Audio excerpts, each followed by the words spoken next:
Hello and welcome to the Life in General podcast. My name is Nick. My name is Ian. What the fuck? He's like, I don't know. It's Ian. Ian. I don't know what the hell that was. I don't. Like, I know what the hell it is. I don't have any control over what comes out of my mouth. So there for a while, I don't know. I was like, I said robotic. Yeah. And now Ian's like, hey, you know what? I'm just trying to liven it up. liven it up. Keep it going, Trying man. to have low personality. Is that what it is? Yeah, I need to try a lot harder than what I'm trying, because personality is not my forte. Any question or comments, you can email us at contact@lifeandjournalpodcast.com. Oh, what did I just do? Oh, I fucked my volume up on my headphones. Okay. Problems. Hey, you know, this is like the earliest we've ever recorded, so I'm still Yeah, have like pretty much, yeah. we're on Twitter at LIGPod. We're on Facebook, Podbean, iTunes. Well, I guess it's not really. Is it iTunes? It's Google. It's Apple. Apple Podcast. Yeah, podcast. Cost. I developed a weird accent there all of a sudden. That reminds me of the Friends episode where Ross gets a professor job, and he's really nervous, so he just starts with a British accent, a really shitty British accent. Yeah. And then he's caught by Rachel and Monica. Yeah. So then he decides to phase out his accent. that was that was a good episode. Because then one of the students is like, "What's going on with your accent?" Well, they weren't. They. I don't know what kind of school he taught at, because I know it was at the university. But the kids that he had in his class were like, they were always portrayed as like kind of like rejects. Yeah. Like, why are they in a paleontology class in the first place? But my favorite part of that episode is so Monica and Rachel find out what's going on, and then one of Ross's bosses come up to talk to him about something, and Monica busts out in this really thick Irish accent, almost pirate, like a pirate accent. It was great. Oh, I love Friends. Hey, by the way, there's I guess there's talk that they might do a not a reunion, but like an unscripted reunion for HBO Max or whatever the new. Unscripted. I don't know how that would work. I don't know, but it would involve, unless it's just them sitting around talking about it, kind of reminiscing. That's what I'm assuming it would be. They kind of did the same thing with MASH. They did on the 30th anniversary. They did they called it the MASH reunion. That's what they did. They just kind of talked about the show. I want them to do like a reunion, like a real show. It doesn't have to be a show. It'd be like a movie, a reunion movie. Yeah, like the Brady Bunch did. Yeah. Did they? Yeah, they did like 3 of them. Oh, okay. But because I think, and they always, from everything I've read about it, they always say that it's hard to get everyone's schedule together. And I'm like, well, 4 of the 6 of them, what's their schedule like nowadays? I mean, well, I got CBS All Access, and I was going through all the shows, and apparently Matthew Perry is in a redo of The Odd Couple. Yes. Is that new, or is that something that they tried and then it just is it new? I don't think it's new. It's definitely not new because okay. I remember hearing about it a couple of years ago. Oh, I thought, but okay. I don't know if it's still going on. That's what I meant. Is it new to the to us now? You do have this wonderful thing called the internet that you can look things up on. I'm just saying, but I don't know. That sounds all science fiction-y to me. But yeah, I mean, I understand Jennifer Aniston's got a lot of shit going on. Yeah. But if they do, no one else. No, I don't think anyone else really has going on. Really. Well, not really. No. But I mean, they do it like a movie. You just fill in. It's not like she's doing any long run TV shows. I mean, she's doing movies. You just fit it in.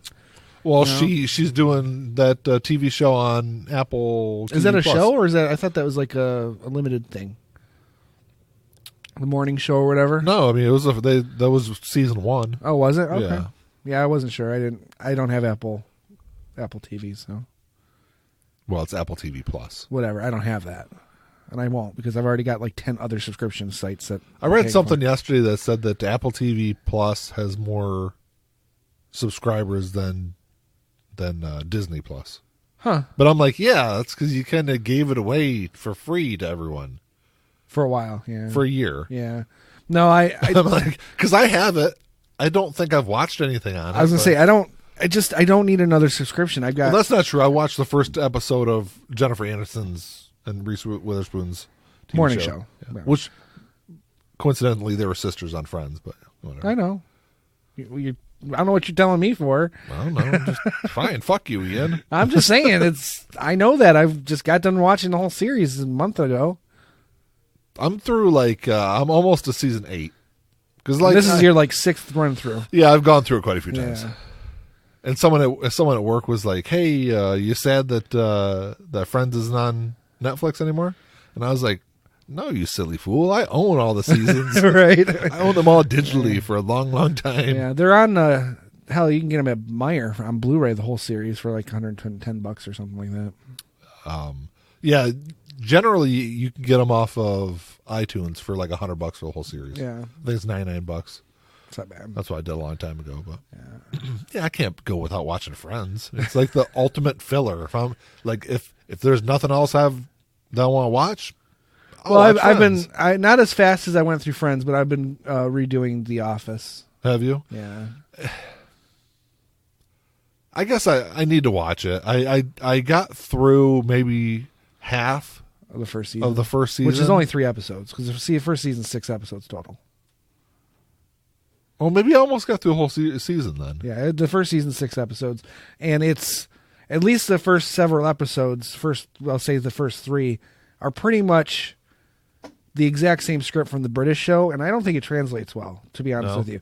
It's if you can almost just go into the show starting at season 2. Really? Yeah, and when you do that, I mean, there's a couple details you miss, like introduction of a couple characters, but that's it. It's not, and you figure out who they are anyway. So, well, I'll wait till where are they moving to? They're moving to NBC's. They're Peacock, yeah, Peacock Network, which is going to be free to start. Well, they'll have a free version of it, which it won't have any of the original content, and it'll have a limited back catalog.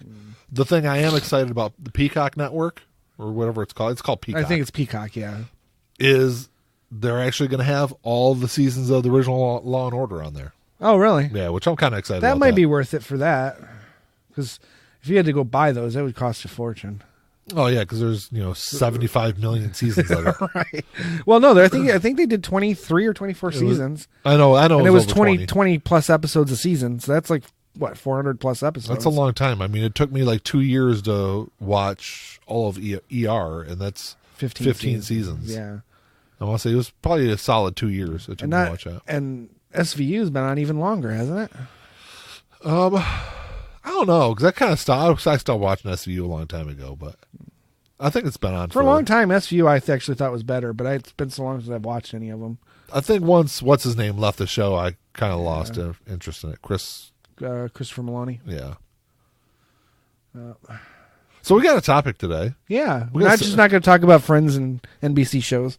Which I could do that. We probably will have to do a Friends. Actually, we're going to have to do a Friends show eventually. I know. Yeah.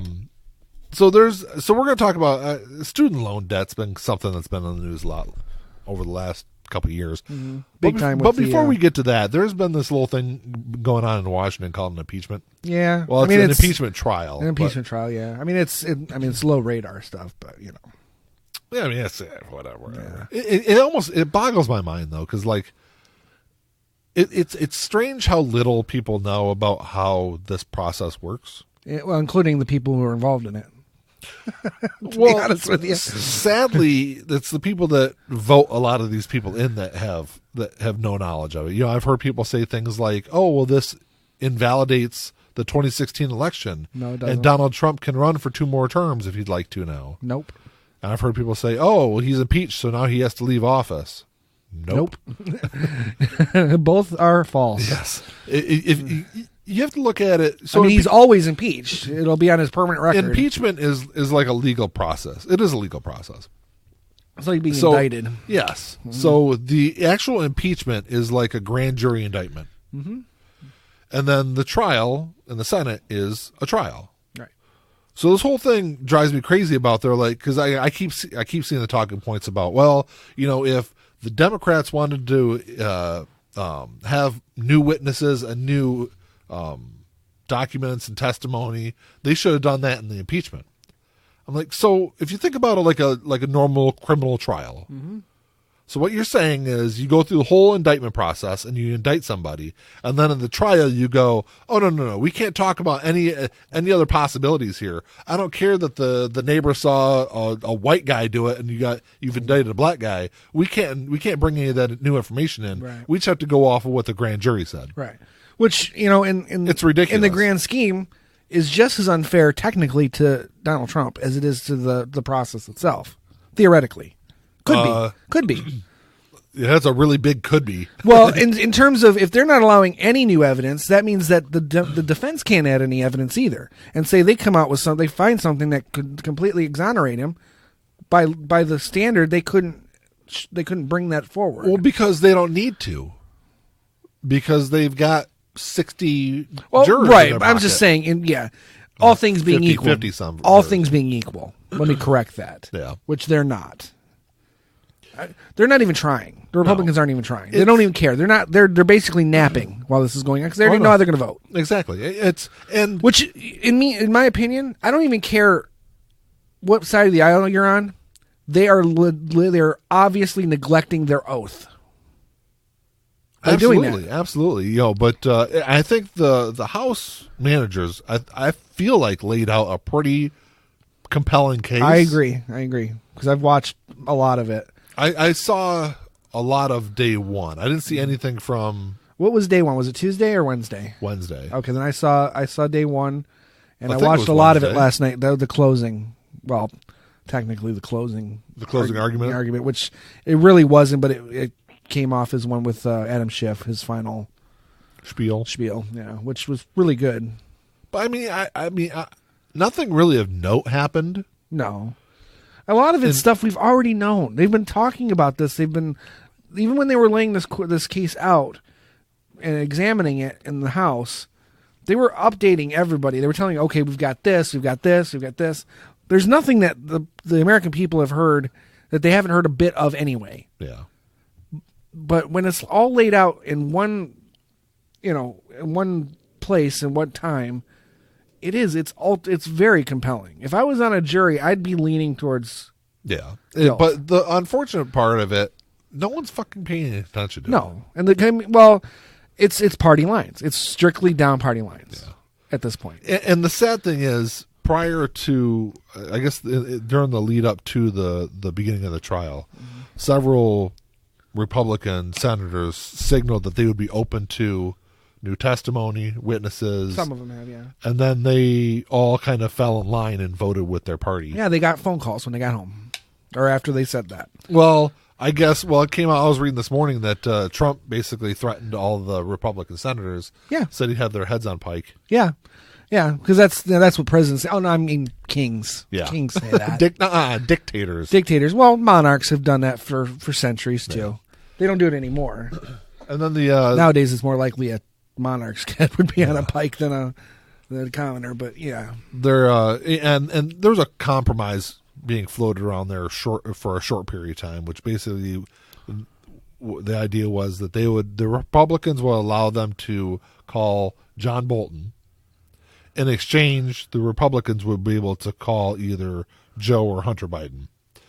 And I guess on face value, you're like, okay, that's not a big issue, right? But if you kind of think about it, the Bidens have no material evidence to the crimes committed, or no, it's really just it's basically showing up to be a smokescreen. Yeah, it's all political bullshit, right? And that's kind of why the Democrats came out and said, well, it's not something. It's not relevant. It's not relevant, so we're not even entertaining. Yeah. Because it would be purely for political purposes, right? And it would be a political, it'd be politicized on both sides, because Joe Biden or Hunter Biden, Joe Biden specifically, isn't going to.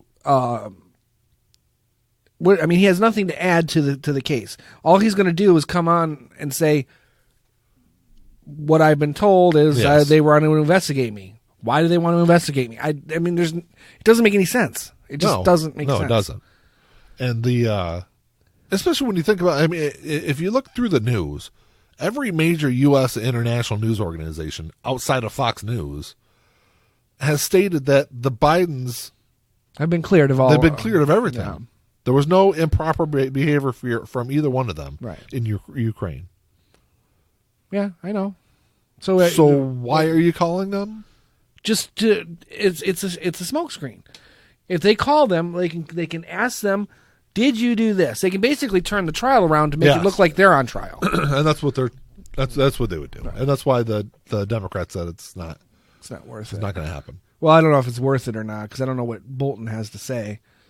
Because I mean, theoretically, Bolton is still a Trump guy. Yeah. So, and since the president's not being held to the law, why should they be held to the law either? Perjury, that doesn't mean anything. No. See, at the end of the day, it's almost the Republicans they're okaying the behavior of the president. Well, and if you think about it, it's kind of a slow-moving coup too. Overall, you think so? Yeah, I think it is because they're in a position where we can't take him out, and because of how polarized everything is, the truth doesn't come out. So he's going to maintain his power. And if you think he's been bad now, he gets a second term. He's completely untethered. Yeah. And he can do whatever the fuck he wants. And he will do whatever the fuck he wants. Well, he always has, but with no, I mean, it won't matter. People will say, you're breaking law. He can actually say, I don't fucking care. And he kind of already has. But he'll be, I mean, you understand what I'm trying to say. I understand what you're trying to say. And to a point, it's shifting the dynamics of the country from a republic democracy to whatever he wants to make it. Yeah, because at this point, you're setting precedent now. Yeah, there's no future president. Exactly, you're telling him that he can be a king. Yeah, and that changes the whole entire paradigm of the entire U.S. And it kind of goes against everything that the country was created on. That's what I mean. The whole paradigm is it shifts at that point. And that's what I mean by slow-moving coup. It's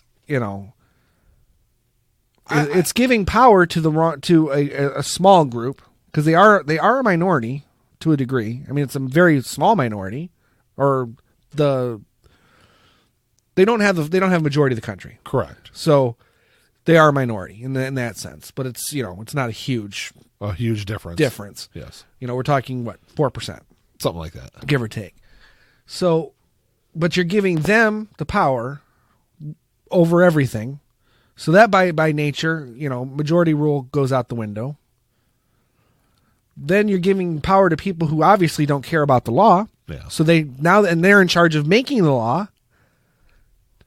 The thing is, you see where I'm going with the slow moving. Yeah, I see it. I see where you're going. The thing is, though, it's like you would think that this would be a perfect time for the Republicans to say, look,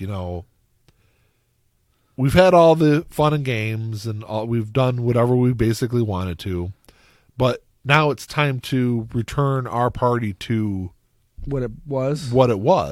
And then use it as an opportunity to kick this chucklehead out and at least have Pence as president. The problem is that if they get rid of Trump, they will lose their base, at least a chunk of their base. I don't think they would. I think they will. Now they'll keep the diehard Trumps will leave. I mean, they won't leave, but they'll be harder to maintain in terms of guaranteeing votes. You'll get I wouldn't call them fair weather Trumpers, but they're the people who are like, well, I don't really like Trump, but he's my guy. Yeah. Well, they'll keep them. I want to say there was, I don't remember the exact number. I thought they said it was like 600,000 votes. There was like 600,000 people, roughly 600,000 to 800,000 people that voted for Obama twice and then voted for Donald Trump. Right. It's those people that they would lose. Oh, I think they would gain. I think they would probably keep them, unless the Democrats give them someone they can get behind, which I don't see that happening anymore. No. And that was the next thing I was going to get to is I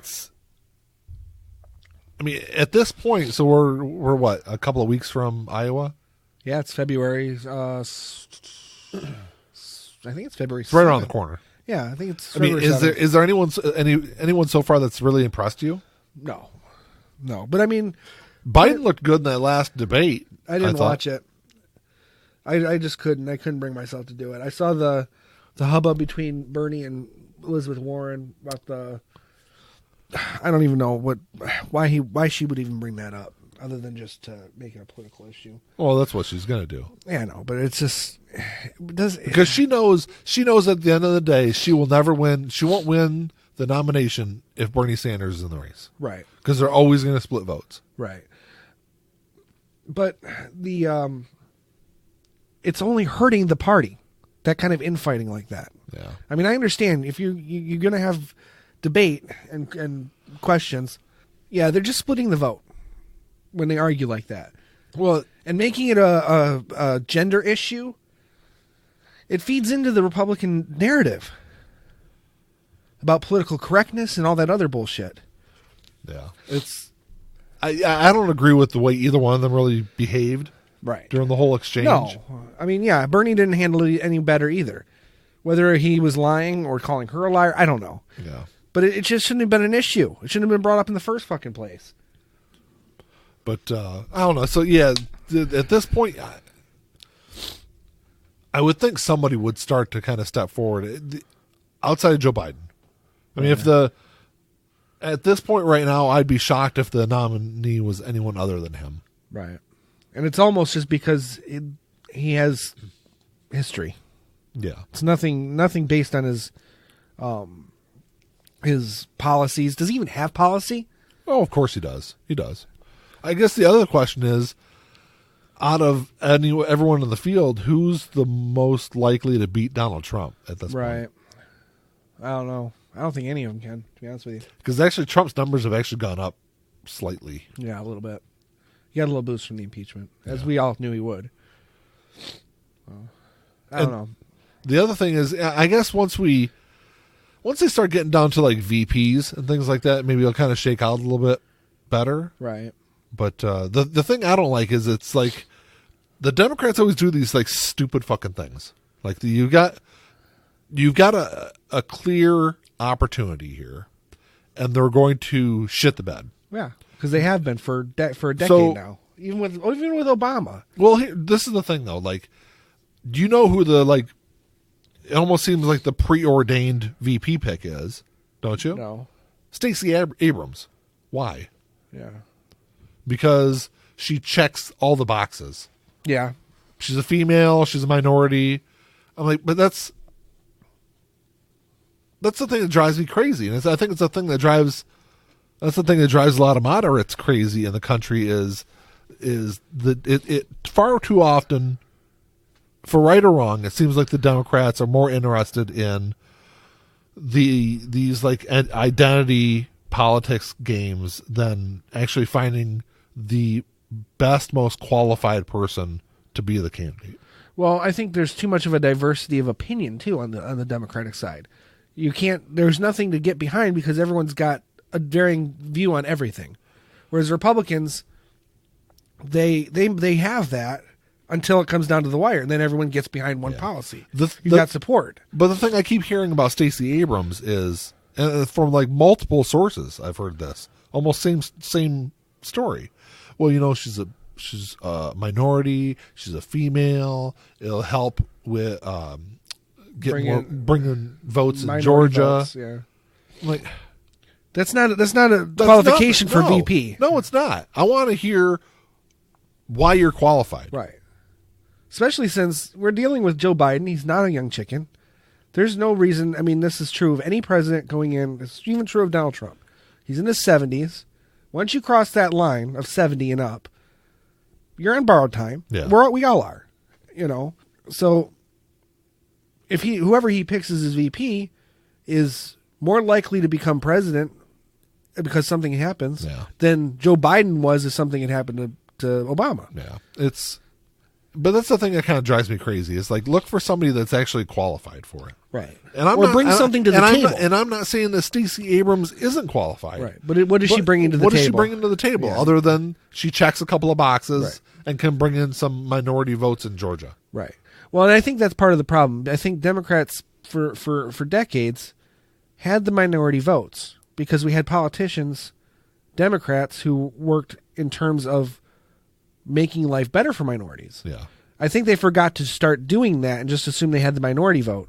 And now it's become, well, just have minority representation. Yes. And that's all we need. Instead of actually doing things to make life better. To make their lives better. Right.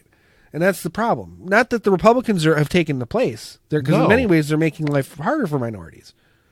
But if no one's helping you, you just don't go to vote. Yeah. Well, that's kind of what happened last time. It is. Yeah, Hillary wasn't bringing anything to the table for minorities at all. I mean, Bill did to a point, but even he was, I'd say, lackadaisical on minority situations. But he did some good things, but I don't think he did enough. He did a lot of bad things too. Exactly, and I don't think he did enough when it came to the good things. Yeah. So, I don't know. It's going to be an interesting next month or so, couple of months. Kind of see how it all kind of shakes out. I think if Biden does really well in these first couple, it's over. Yeah, but it's gonna depends because granted the polls are not an indicator of anything, but the polls keep kind of fluctuating between all three of them. But what I'm saying though is if he does really well, first or second in the first couple of states, the momentum is going to kind of get behind him. The money's going to get even more behind him, and the thing is, I think you're going to go into. I mean, once the primaries are all done, I think you're going to go in and still have kind of a split. Bernie Sanders isn't going to get out. He's going to stay until the very end. Right. Bernie's always going to be around that 15%. Right. That he has been for the past year. Yeah. It would be very helpful if this time he gave all of his support to whoever gets the nomination. They're not kind of half-ass it. Right. But they're going to he I mean, I wouldn't even say he half-assed. He did not give Hillary his support. No. He did it he said it, but he didn't give it. But once you get to the convention, though, if you've got Biden, Sanders, I don't know. It's going to be interesting to see what happens. Right. I mean, I would even go as far as to say... Because I can see a scenario even worse than 2016. For absolutely. Bernie Sanders supporters. If they get all the way there...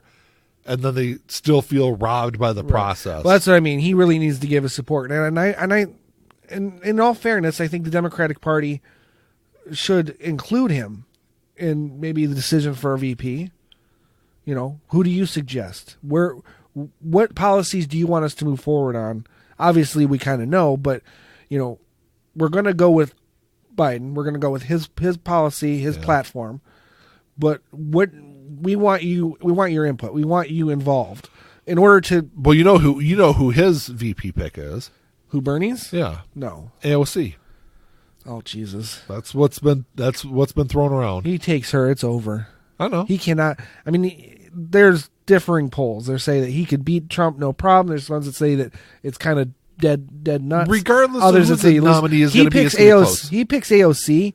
Yeah. We might as well not even have a fucking election. Yeah. It's regardless of who the nominee is going to be, it's going to be close. Yeah. Don't get me wrong. I don't really have a personal issue with AOC, and I agree with a lot of her policies, but the way she's gone about her vocalization of her platform has been wrong from the beginning. Yeah. No, I completely agree. So, and it's left a sour taste in a lot of people's mouths. Mm-hmm. So. But it'll be interesting to see. I don't know. I think Bernie would be better off taking Tulsi Gabbard. I don't know if that'd be really any better. It would be better than AOC. It would be better than AOC. Yeah. And I would have even said Warren, but there's two problems with that. One, they don't get along. No, two, they would never. She would never do it. And two, we'd be losing two senators. Yeah. And we don't want to risk that. So, but I don't know. It's going to be, like I said, it's going to be interesting. I think once they kind of start, the VP kind of thing starts shaking out a little bit more. That's the other thing with Stacey Abrams. Does Biden really need minority help? Yes, he does. Yeah, I think he does. Not as much as when he can have Barack Obama come and campaign with him. True, and that's debatable whether or not he would. I think he would. I guarantee he would. But I mean, he didn't for Hillary, but that's a whole other issue. Because he did a little bit, but I think he was trying to kind of stay out of it a little bit more because he was still president. He was still president. Well, it didn't stop Bush from Romney, McCain in 2008. Yeah. Bush campaigned quite heavily for McCain. You see how well it helped him. Yeah, but that was a different story. And Bush was politics. Bush at that time was toxic. Exactly. But my point is that politics were a different thing then too. Trump has changed everything. Yeah. I mean, everything you thought you knew about the way things work is completely out the window. Yeah. We can speculate all day long based on precedent. It doesn't matter because, we could be shocked and Trump could lose by a huge landslide, but it's not likely. No, it's not. That's one thing that's not going to happen. Not going to happen. But I'm just saying we're in a situation in this country where it's difficult to predict anything because everything is different now, and nothing is exactly as it was. So predictions become, nothing. There's can't put any validity in any of these predictions. So, but I don't know, man. That's would you like to talk about our topic now that we've spent a half an hour rambling on about impeachment? Yeah, we're going to a much more cheerful topic. I don't know about that. I was being facetious. So I don't know if you know this, but student loan debt used to be dischargeable through bankruptcy, and until late 70s, like 76, I want to say it was. Prior to that, if you went through college and everything and you showed a financial hardship, you could discharge your debt. And obviously, since then, it's really been locked down. And and I kind of bought into the myths around this topic. Because the thing I always heard was, these laws were put in place because you had lawyers and doctors going through medical school, going through law school, discharging, and then the day after they graduate, they file bankruptcy and discharge your debt. Right. Apparently, that's complete bullshit. And actually, as of like 2 or 3 weeks ago, I was even talking about that. Until I started doing research for this episode, I started looking into more information around these laws and why they were put in. There's really no evidence of any of that going on. Mm-hmm. And the hysteria around student loans really kind of started earlier than that. It was like the early to mid 70s. I guess it was, if the laws were passed in 76, I guess that is kind of the mid 70s. But so a couple of years before that, the groundwork was being laid about these kind of issues, almost creating a hysteria around it. Right. And obviously, neither one of us were alive when this happened. But no, not yet. Not far off, but I guess we definitely weren't college age. No. But by 76, you had 18% of student loans were actually in default. So that's a big number. Yeah. But you only had roughly 1% of those actually going through bankruptcy and being discharged. So it's not an issue. Right. So I guess the question is, why? Well, I would imagine that those lawyers that you're talking about, or not lawyers, but the lawyers for the banks, the people, the legislation who have vested interest in the banks, were the ones creating the hysteria. I mean, it's an old story. We see it every day. It's the same story about welfare queens and which they're sucking the system dry, or frivolous lawsuits. Right. The whole story that everyone points to is the McDonald's hot coffee lawsuit, which everyone to this day still jokes about, not understanding that the lady had third degree burns. And the only thing she was suing for was to get her medical bills covered. And that McDonald's had literally thousands of complaints over a 20-year period, a long period. They're serving coffee at like 180 degrees. Mm-hmm. And it wasn't a frivolous lawsuit. The jury looked at the history of McDonald's, their disregard for safety in their coffee, and awarded her a huge fucking settlement, which was McDonald's fought and actually had it reduced. So it wasn't, she didn't win like millions and millions of dollars, but that's just spill some coffee on yourself and let's sue somebody. It's to this day, it's still a joke. But if you actually know the history behind the lawsuit, it wasn't a frivolous lawsuit. But whatever. I'm sorry. I didn't mean to. It's the same thing. It's relevant because it's all in how it's portrayed and how it's sold to the people. And like I said, it's, you can go to almost any issue today and see that going on. Yeah. Well, yeah, because they created this boogeyman. Yeah, pretty much. They rallied around this fake idea, these basic claims that fraud was happening, and then they figured out a way to kind of profit off of it and ensure, especially with the explosion of student loan debt over the last 10 to 15 years.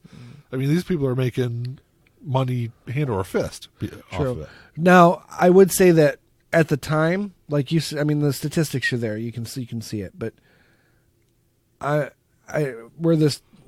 we're at now, I don't know if I would necessarily agree with them allowing that to be done now, like switching the law back to be able to discharge debt, because I think we're dealing with a different. I don't want to say different class of people, but we are. The morality of this country is different than it was in the 70s. It depends, So I think there are reasonable things they can put in place. Right. If you rack up all the student loan debt,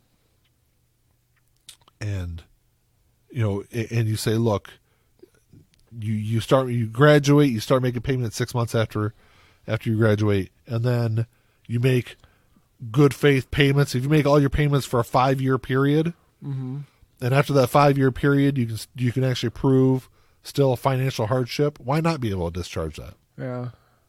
It's hard to say. I mean, like I said, I'm not a lawyer, and I'm not a financial person, and I don't have knowledge of how finances work like that. But I just know that we do live in a society now where I can see it maybe now being taken advantage of, potentially. See, but that's the thing. Any program is always going to be. There's always going to be 1% to 3% that are going to take advantage of the system. Right. When you talk about student loans, student loan debt is now the second largest source of household debt in the United States, behind mortgages. Actual home ownership, yeah. And there's more student loan debt in this country than credit card and auto loan debt. Right. Well, it's a lot harder to get those loans than it is a student loan. Well, yeah, because they're gonna, they throw the fucking things at you. Yeah, I think if they're gonna if they need to change any laws, what they need to do is they need to put a cap on interest rates. First of all, I don't think they should be able to charge more than 3 or 4% for interest rates. A lot of them, that's all they are. Right. A lot of the student loan. Yeah, but there should be a legal cap on it, and hell, I'd even go as low as 2%. Legal cap on it, and I think that maybe they should restructure the policies so that there's a little bit of responsibility too on the student. If you're taking out student loans to get a degree that's obviously not going to necessarily lead to job. Oh, I know people that have that graduated, basically like English studies, gotten degrees just to get one. Right. If you have to have a plan, you have to say, look, I'm going to school to do, X. And that's the financial prospect for that degree is Y. Yeah. Don't get a degree in underwater basket weaving. Right. I mean, I didn't even want to use that as an example because that's not even a thing. But there's like liberal arts degrees and things like that. Yeah. I mean, you're not going to. What are you going to do with them? Right. Getting a degree. It's like that joke in PCU when they're trying. I think it's PCU. No, whatever. Where they're handing out these essays or these like papers. That's PCU. Is a PCU? It's like Sanskrit. Getting a degree in Sanskrit it's not going to do anything for you. At least it's not going to be financially stable. Yeah, because potentially the guy that was there touring the university accidentally pulled the plug and everyone lost their senior thesis. Yeah. Okay. So and then they had backup. So that's such a great movie. It is such a good movie. But yeah, I mean that's what I think of when I think of that. It's like, yes, everyone should have the right to be educated in whatever they want. But if you're going to take out a loan, I think you have to have. It's kind of, in a sense, kind of a collateral type of situation. How about this? There's another way to kind of approach this, and it's like Tennessee's is a great example, and it's a Republican-run state, fully run by Republicans. Right. They've got free community college. If you graduate high school, you can go to community college for free. That's another way to lessen that student loan debt. Absolutely. Yeah. Because even getting an associate's degree, it's going to be, depending on the school, $20,000 to $30,000 or $40,000. Mm-hmm. The problem is, though, does that risk that degree, that 2-year community college degree, does it risk that becoming devalued to the point of like a high school diploma is now? It almost is now anyway. You figure, so I was reading something last night. It said that roughly 65% of all jobs in the U.S. economy require some kind of post-high school education. Yeah. So it's already there. But what I'm saying is that, but that's post, what we're talking about is post-high school.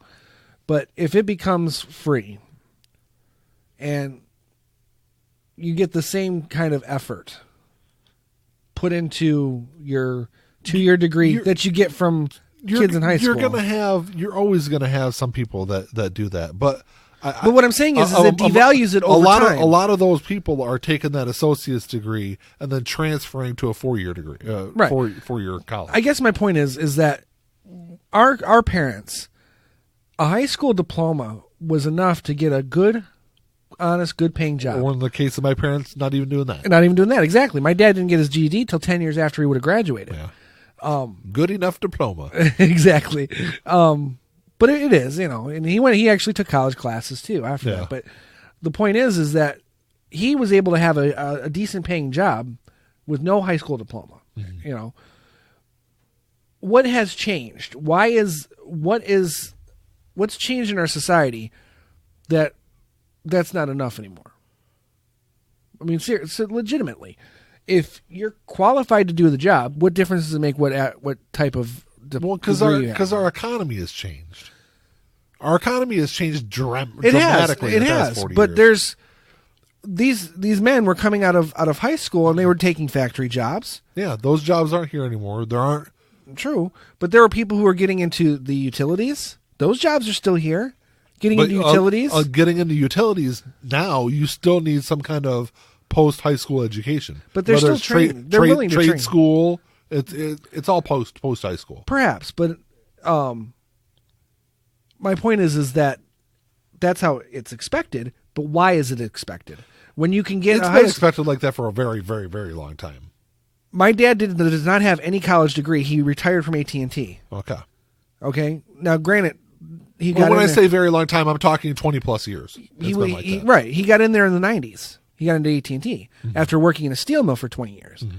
But he got into AT&T with no college degree. Some college courses, but no degree. And he was able to do the job just as well as anyone who had a college degree. Mm-hmm. So my point is there a requirement for a degree necessary when these companies, for the most part, are willing to train anyway, willing to train on the job? What does the degree really, really mean? And we see it all the time. These people come out with these degrees, they don't know shit. They didn't really learn the job. They have to learn the job on the job anyway. It's different, and I think a lot of times you can see a difference in learning ability. And I don't want to say it quite like that. It's not, and that's true. But if they're not capable, they're just not capable. That's true. Whether they have a degree or not. But I think you're more likely to get a higher skilled employee perhaps having at least. I'm not even saying having a diploma. Right. A lot of places are just looking for some college experience or some trade school, right, to get in, and that's fair. And they'll finish. But I mean, like I said, we see a lot of people with degrees, and they're dumber than a box of rocks. Yeah, well, and that's. I'm not saying that. I see a lot of people that don't go to college that are the exact same way. Right. So they would have been. Nothing would have changed. I think it's a societal issue, not a school issue. And I'm not trying to downplay education, because you know me, I'm all for education of any kind. Move education forward. We are a dumb country. We need more education, if anything. But the funny thing my is, question was really just in terms of where we're putting our priorities. But the thing is, so you mentioned older people, right? They are the fastest growing demographic of student loan debt. People, baby boomers? 60 plus, yes. Really? Yes. Because I mean, there's no likelihood that they could even pay it off before they die. Today, well, actually, the numbers were from last year. there were 2.8 million 60-plus Americans that owed $70 billion in student loan debt. Huh. But because they're helping their children and their grandchildren through college. Oh, well, they're taking the loans out, but it's the children who are going to college. Okay. Yes. Okay. But that's still their student loan debt. Right. Fair enough. It's still debt owed by I was just thinking, like, these people are going back to school. And that is some of it also. Some of it, yeah. Or they have gone back. It would have to be a way smaller number. But you're still talking about 2.8 million people that owe $70 million in debt. 70 billion, I think you said. No, 70 million, I said. Oh. I thought you said billion. Nope. 70 million doesn't even seem like that much. We're talking about that many people. Oh, I'm sorry. I did say 70 billion. It's 70 billion. That makes more sense. That's a lot of money. That's a lot of fucking money. Yeah. Once you hit that B word, it's a much different story. Yeah. Yeah, because 70 million to 2.8 million wouldn't be a whole lot. No. Yeah, it's 70 billion. I mean, it's like each person owes what? 75 cents? Yeah. I'm going to college for 75. Paying that off. My college cost me 2 bits. But as far as like overall debt, as of the end of 2018, you had 44.2 million Americans that owed $1.5 trillion in student loan debt combined. Okay. Yeah, I mean, that's a lot of money. That's a lot of money. But making it easy for people to discharge that isn't going to change anything. Isn't going to help anything. Well, I mean, you figure it'll help people not paying off the debt. But the thing is, in 2008, the United States government magically printed off $16 trillion. Right. Well, but we can't do that for 1.5 trillion and just. Well. Yeah, but here's the thing: you do that now, and then 20 years from now, you have to do it again. And that's why it's got to be part of the process. It's got to be part of the way of correcting it, and that's why I said if you just discharge the 1.5 trillion, or at least a majority of it. Isn't that what Elizabeth Warren's talking about? Is discharging that debt? But then what do you do to correct the problem? Right, and that's what I'm saying. If you allow people to discharge student loan debt after 5 years of paying on it, at least making good faith payments on it, and then still being able to show some kind of financial hardship, and then coupling that with free or greatly reduced community college, I think that would go a long way in correcting the problem. Yeah, I would think so. And I wouldn't say discharge all $1.5 trillion of that. It's got to be means tested somehow. Right. If you're, I guess if you're, in the upper 1% or upper 0.1%, you're probably not taking out student loans anyway. But there had to be some way to say, all right, if you're one of Donald Trump's kids and you're like, fuck it, I don't want to have to pay for it out of my pocket. I'm just going to rack up all the student loan debt and then I can discharge it. Right. Yeah, obviously that wouldn't fly. We'd have to put. I'm sure they could find a lawyer who could make it work. I know, but that's why I said there'd have to be some kind of means testing involved in discharging that debt. Right. Well, like I said, I think and I think coupling it with being a bit more scrutinizing what the student loans are for. What are these classes? What are these degrees that these people want to get? But if you look at the numbers, younger people today are actually going to school at a lower rate than the generation our before. Generation, basically. Gen X. Yeah. Because the Gen X generation actually owes a majority of the student loan debt. Right. But you figure if you look back at 2008, so that was 12 years ago, now student loan debt was $619 billion. And now it's in the trillions. Yeah. And so in 12 years, it's almost tripled. Right. In 12 years. Well, that wouldn't be Generation X then. That'd be millennials racking that debt up. You got to remember, millennials come in at like 83 and up. So that would be, we're still pretty close. That's why I said, well, I'm talking the youngest. Gen Z. Gen Z is actually starting. They're coming up to the college age. They're the ones that are going to college less. Well, they're not quite there yet, are they? Yes. Yeah. That would be Jack's age group. Jack's Gen Z. Millennial runs 83. Well, it depends on what you look at. 83 is a fair. Between 80 and 83 to what? I say 83 too. I think it's 2000. Is it 2000? I think so. Or late 90s anyway. Yeah. And then after that's Gen Z. And I think that goes to like 2010. I found a breakdown by generation. I should. And there's varying groups as we're pointing out, but either way, it doesn't really. Either way, but it's just an astonishing number in 12 years. It is. But I think that there's some predatory loaning going on too. Like higher interest rates that make it impossible to pay these debts off. There is. And then they get so backlogged, and I'm talking about the students themselves, where you're paying. They were talking to this one girl on the news the other morning.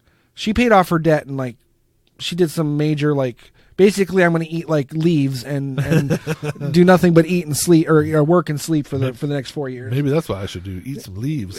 I mean, she gave up everything, nothing. She basically was working and paying off her loan. Yeah. And she got it paid off, and it was like $215,000. She was a lawyer. Yeah. She got a law degree. But what instigated her behavior, and I'm not suggesting that for anybody.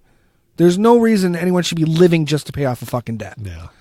That's not living. I don't care if it is only for 4 years. That's not fucking living. You're always going to be living to pay off a debt. Yeah, perhaps. I don't have any debt right now. I'm about to have debt because I need to buy a new car, but I don't. As of right now, I don't have any debt. But what I'm saying though is it's either going to be a car or a house or credit cards or some. I take that back. I still owe $150 on my computer. That's the extent of debt that I have. So there you go. You're living to pay on debt.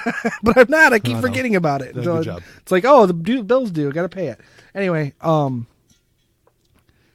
where was I going? Oh, anyway, so she looked at her first year paying off her debt.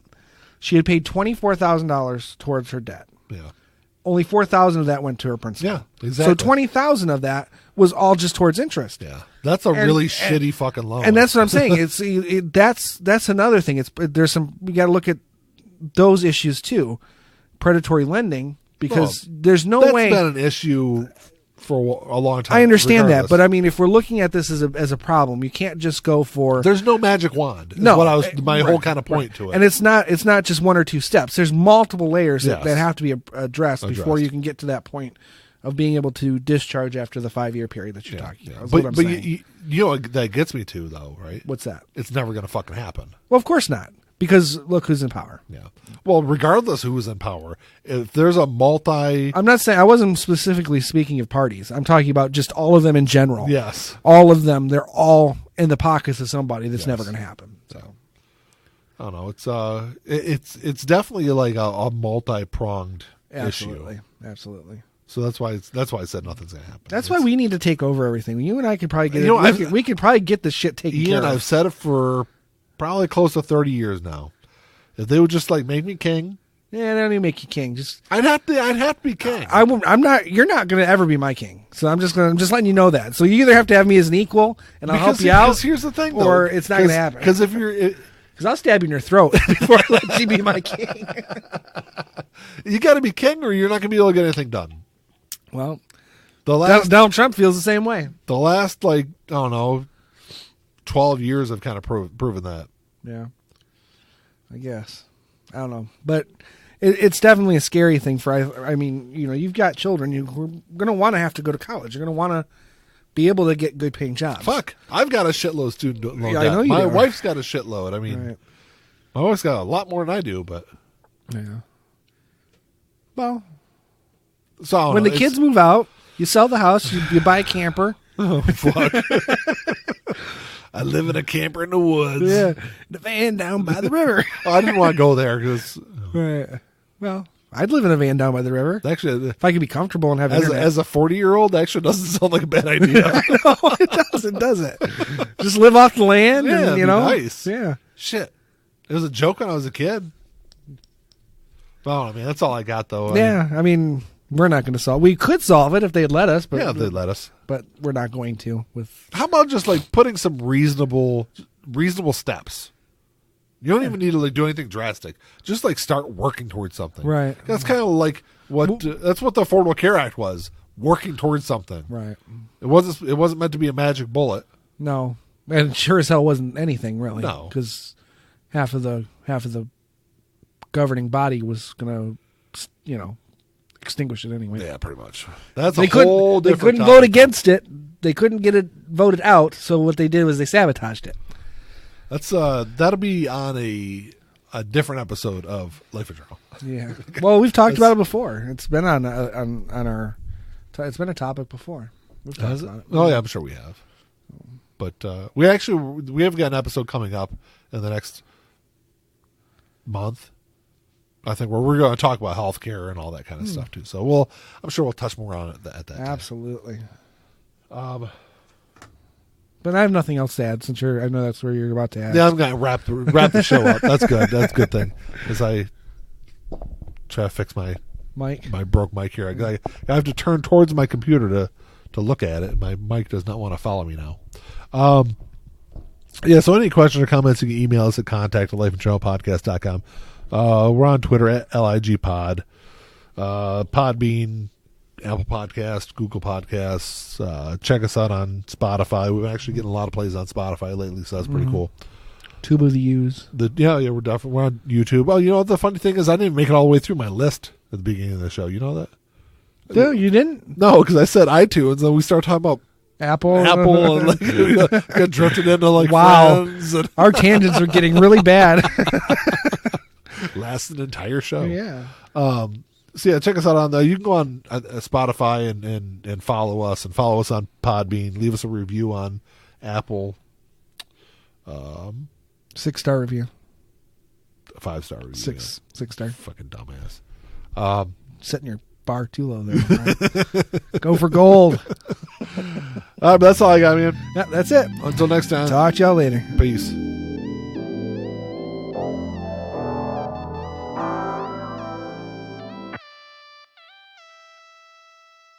Playing my role, let me tell you about it. This shit right here, man, I'm about it.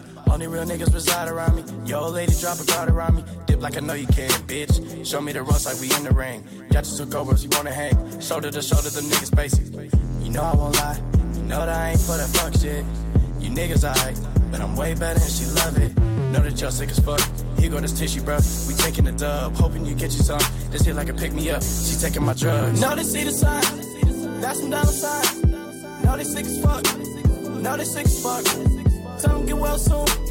Tell them get well soon. Know you sick as fuck. Get well soon. Oh shit. Watch out, you the god, Billy. Oh shit. Right now, and I'm smiling in your face, bitch. With a gold smile, you should probably make placement to your eye. Niggas sick as fuck. Standing with niggas who down for that party. Who down for some bitches who showing their bodies. Swear to God.